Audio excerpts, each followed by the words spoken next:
Saki mbwembwe na kwele mchele kwa kuku kumwaga. Sako na wapenda yatusema nitasikia. Hello, everyone. My name is Fikayo Fagbemi, and I am a rising sophomore at Northwestern University. And on this episode of Being Productive Doing Social Distancing, welcome to my Draw My Life. This is me, Fikayo. I have decided to share with you all what sparked my passion and what motivates me. To do this, I have to go all the way back to October 2006. This is when my family and I emigrated from Nigeria to the United States. As an immigrant, my parents trust education so that we could obtain the better opportunities that we came here for. As a result, I had 4 career options: a doctor, lawyer, engineer, or a disappointment.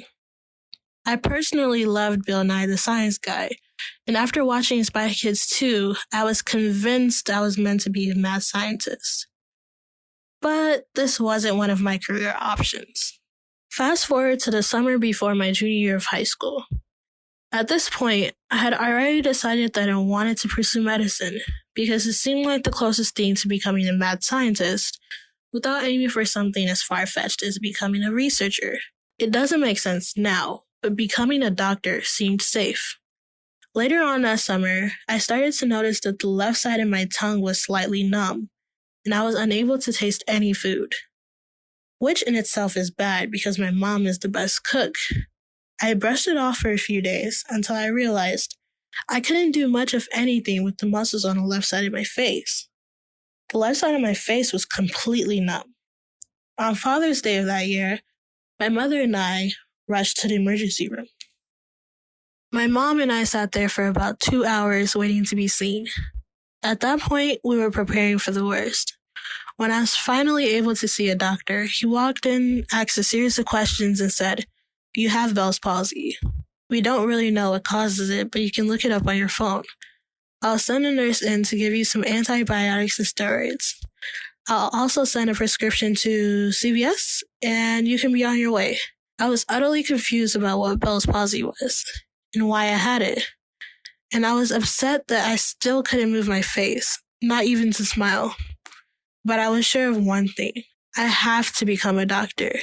The effects of Bell's palsy eventually went away, with a lot of physical therapy at home and some help from the steroids and antibiotics, but my passion remained.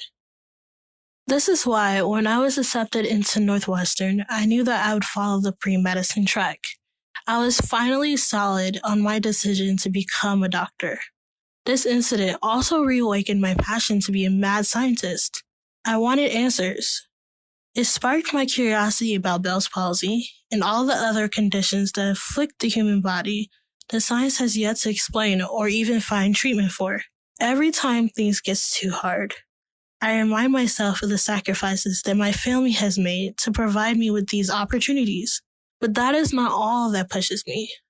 I also think of the patients that deserve the best care, especially during a time when they are vulnerable, like I was vulnerable. I think of Black women around the United States that receive worse care across the board because of systemic racism, and I aspire to fight that. I think of people around the world who don't have access to stable health care, and I want to change that. All of this pushes me to study harder and to do better so I can earn a biology degree from Northwestern University. And hopefully one day I can go on to medical school.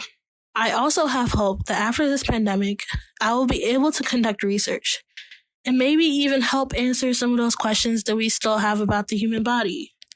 I hope that sharing my experiences and my passions has helped spark yours, or maybe even reawaken one of your passions. Thank you for taking the time out to listen to me. Nanipaga moyo nikianza kulia chozi nafutia.